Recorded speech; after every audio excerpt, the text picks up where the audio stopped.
Hello friends, स्वागत है आपका कामेश्वरी दीप चैनल पर।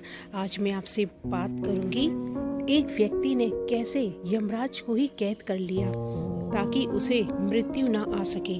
तो आइए जानते हैं कैसे। सभी मनुष्य के जीवन में मृत्यु का परम सत्य है। सभी को मृत्यु आनी है, तो कोई भी मृत्यु से भाग नहीं सकती। जो उसके नसीब में लिखा होता है तो वह होकर ही रहता है। मृत्यु को हम लोग इस दुनिया में सबसे ज्यादा परम सत्य मानते हैं, क्योंकि मृत्यु कभी भी किसी भी वक्त आ सकती है। ऐसे में कोई भी अपने ऊपर अहंकार नहीं कर सकता कि उसकी मृत्यु कभी नहीं होगी। आइए सुनते कहानी। ये कहानी एक लोहार की है और कैसे ही एक लोहार ने यमराज को कैद कर लिया। एक बार की बात है कि लोहार की एक दुकान थी। लोहार अपनी दुकान में सुबह से शाम तक काम किया करता। एक दिन वहाँ से कुछ महात्मा और उनके शिष्य जा रहे थे। तब लोहार से महात्मा जी ने पूछा, क्या हमारे यहाँ ठहरने की कहीं व्यवस्था हो सकती है? अब लोहार ने कहा कि अरे ये कोई पूछने की बात है, ये तो हमारा सौभाग्य है, हमें आपकी सेवा का अवसर मिल रहा है। तो उस लोहार ने अपने यहाँ बहुत अच्छे से उनकी रहने की खाने की व्यवस्था कर दी। इससे महात्मा बहुत खुश होते हैं। महात्मा जी लोहार के पास जाते हैं। लोहार की इस सेवा से बहुत प्रसन्न होते हैं। इन्हें लोहार से कहा कि मैं तुम्हारी सेवा भाव से बहुत प्रसन्न हूँ, तुम मुझसे 3 वरदान ले सकते हो। लोहार ने सोचा कि मैं क्या मांगू। तब उसने वरदान मांग लिया कि लोहार ने महात्मा जी से कहा कि मैं चाहता हूँ कि मेरी आयु 100 वर्ष की हो। तब महात्मा जी ने कहा कि ऐसा ही होगा। इसके बाद में तब महात्मा जी ने कहा कि दूसरा। लोहार ने कुछ सोचा और उसने कहा मेरे पास काम की कभी कोई कमी ना हो। इसके बाद में जब महात्मा जी ने तीसरा वरदान मांगने को कहा तब उसने बहुत सोचा। फिर उसने कहा कि कोई भी व्यक्ति इस कुर्सी पर से मेरी मर्जी के बिना ना उठ सके, बस मैं यही चाहता हूँ। और ये वरदान देकर वहाँ से महात्मा जी चले जाते हैं। लोहार अपना अच्छे से जीवन व्यतीत करने लगता है। उसके पास काम की कोई कमी नहीं रहती। आराम से वह वक्त बिताता है।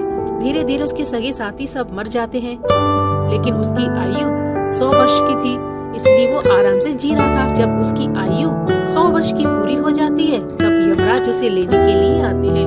यमराज उससे कहते हैं कि अब तुम्हारा समय पूरा हो गया है, चलो मेरे साथ। लेकिन वह चालाकी दिखाता है। तभी उसने सोचा कि मैं यमराज को इस कुर्सी पे क्यों न बिठा दूं, क्योंकि यमराज तो मेरी मर्जी से उठ नहीं सकते। तब उसने कहा कि मैं थोड़ा सा काम करके आता हूँ, आप यहाँ कुर्सी पर बैठ जाइए, फिर मैं आपके साथ चलूंगा। इस पर यमराज उस कुर्सी पर बैठ जाते हैं। इतने में ही लोहार वहाँ से चला जाता है। मन ही मन सोचता है कि ये मैंने बहुत अच्छा काम किया, क्योंकि मैं अभी मरना नहीं चाहता, मैं और जीना चाहता हूँ। उसने यमराज को वहाँ पर कैद कर लिया। अब यमराज जी उठ नहीं पाए। सोचा कि चलो आज तो मैंने बहुत अच्छा काम किया, क्यों ना एक पार्टी मार लूं। तो उसने एक मुर्गा लिया और मुर्गे को काटने लगा। लेकिन जैसे ही उसने मुर्गे को काटा वैसे ही वो जीवित हो गया। तो वो परेशान हो गया, वहाँ से चला जाता है। फिर उसने सोचा चलो बकरे की पार्टी मार ली जाती है। तो उसने बकरे को पकड़ा और जैसे ही उसे काटा वैसे ही वो फिर से जीवित हो जाता है। अब वह परेशान हो गया। उसने सोचा कि छोड़ो, तो उसने दाल चावल बनाकर खा लिए। लेकिन धीरे धीरे वो देखता है दुनिया में बहुत कुछ गलत होने लगता है।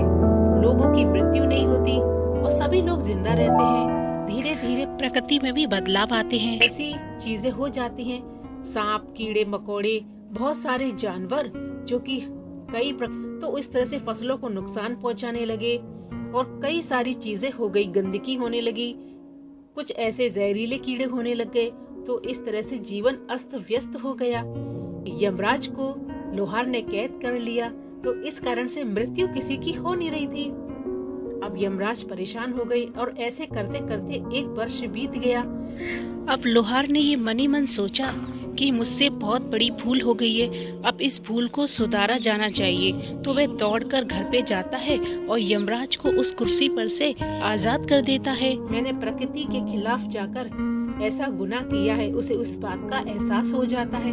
अब यमराज बहुत गुस्से से लाल हो जाते हैं और उसको पकड़कर सीधे यमलोक ले जाते हैं। इस कहानी का मतलब बस यही है कि किसी की भी मृत्यु कभी भी हो सकती है। अगर किसी की मृत्यु आ गई है तो उसे जाना ही पड़ता है। वो चाहे कितना भी प्रयास कर ले उसे बचने का या उसे चालाकी दिखाने का, लेकिन जब उसकी मृत्यु नजदीक आती है तो उसे जाना ही पड़ता है, चाहे वो लाख प्रयास क्यों ना कर ले। तो धन्यवाद फ्रेंड्स। अगर आपको मेरा वीडियो पसंद आए तो उसे लाइक जरूर कीजिए, सब्सक्राइब कीजिए मेरे चैनल को, बेल आइकन का बटन है उसे भी जरूर प्रेस कीजिए। Thank you.